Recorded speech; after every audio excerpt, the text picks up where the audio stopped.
Gratifikasi adalah pemberian dalam arti luas, yakni meliputi pemberian uang, barang, rabat atau diskon, komisi, pinjaman tanpa bunga, tiket perjalanan, fasilitas penginapan, perjalanan wisata, pengobatan cuma-cuma, dan fasilitas lainnya. Ada dua contoh kasus gratifikasi di Indonesia. Yang pertama, kasus gratifikasi mantan Bupati Bogor Rahman Yassin, dan kedua, ex-wali kota Batu Edi Rumpoko. Penyebab gratifikasi: 1. Adanya kepentingan pribadi. 2. Ketidaktahuan undang-undang gratifikasi.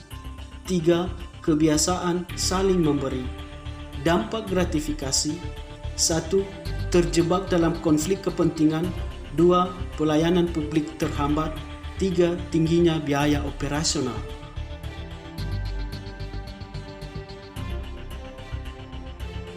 Menurut Undang-Undang Nomor 20 Tahun 2001, penyuapan adalah tindakan memberikan atau meminta uang, barang, atau bentuk lain dari pemberi suap kepada penerima suap dengan maksud agar penerima suap memberikan kemudahan berupa tindakan atau kebijakan dalam wewenang penerima suap sesuai dengan kepentingan pemberi suap. Dari kurun waktu 2004 hingga Mei 2021, tercatat sebanyak 739 kasus penyuapan. Contoh terkini adalah Oknum ASN Bulukumba yang melakukan suap untuk proses anggaran dana alokasi khusus tahun 2017 sebesar 49 miliar. Penyuapan terjadi disebabkan oleh beberapa faktor, di antaranya faktor politik, hukum, dan ekonomi.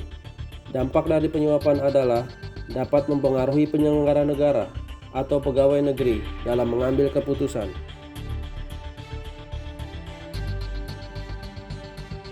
Penggelapan dalam jabatan merupakan perbuatan pidana sehingga termasuk ranah hukum pidana. Kasus ini sering terjadi di daerah-daerah yang pimpinannya hanya mementingkan diri sendiri, memperkaya diri sendiri, dan pengaruh arus politik serta pengawasan yang lemah pada setiap daerah. Nah, beberapa contoh: 1. Kasus korupsi jual beli jabatan Bupati Probolinggo, dan kasus yang kedua Bupati Nganjuk tersangka jual beli jabatan. Penyebabnya: 1. Rendahnya profesionalisme aparat. 2. Kebijakan pemerintah yang tidak transparan. 3. Aparat pengawasan inter pemerintahan daerah tak berfungsi dengan benar, yang menjadi dampaknya menghambat kerja birokrasi dan menyebabkan kinerja birokrasi menjadi kurang maksimal.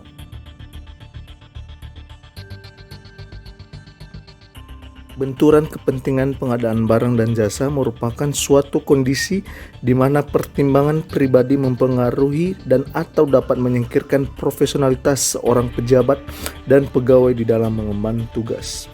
Contoh kasus di Indonesia yang barusan terjadi saat ini itu ada dua. Yang saya ambil itu Bupati Banjarnegara dan Bupati Mubah.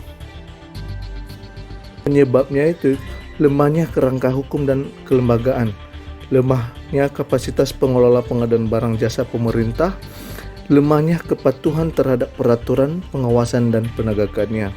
Dampaknya yaitu dampak pada kesehatan dan keselamatan manusia, ancaman serius bagi perkembangan ekonomi, kerugian bagi perusahaan yang jujur dalam melakukan tender.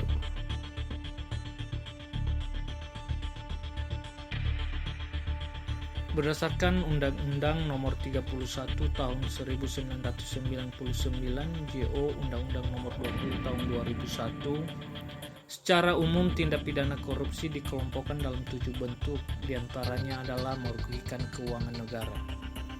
Merugikan keuangan negara adalah tindakan melawan hukum untuk memperkaya diri sendiri, menyalahgunakan kewenangan untuk menguntungkan diri sendiri, dan merugikan keuangan negara. Beberapa contoh kasus korupsi yang disebabkan kerugian negara terbesar di Indonesia antara lain korupsi Jiwasraya, korupsi Bank Senturi, dan korupsi Pelindo II, dan masih banyak kasus yang lain. Salah satu cara dalam menerapkan nilai-nilai dasar anti korupsi antara lain memiliki sikap jujur, tanggung jawab, dan disiplin, serta menerapkan prinsip-prinsip tata kepemerintahan yang baik di lingkungan pemerintah daerah, yaitu membawa laporan keuangan secara akuntabel dan tidak ada manipulasi data.